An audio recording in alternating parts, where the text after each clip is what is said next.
नमस्कार. उमेश 24 चॅनलमध्ये सगळ्यांचं स्वागत आहे. अमरावती शहरातील विजय कॉलनी रुक्मिणीनगर परिसरात बुधवारी 15 जुलै सकाळी 8:30 वाजताच्या सुमारास एका 20 वर्षीय तरुणाची अत्यंत निर्घृण हत्या करण्यात आली. मृत तरुणाचे नाव आफक शेख असून तो ताजनगर परिसरातील रहिवासी होता.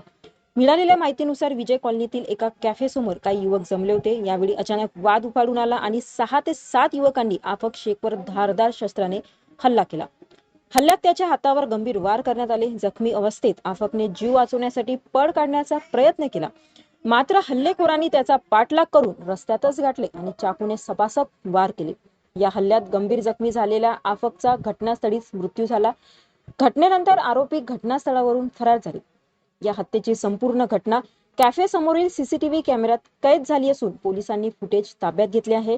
घटनेची माहिती मिळताच फ्रेझरपुरा पोलिसांनी घटनास्थळी धाव घेत पंचनामा केला.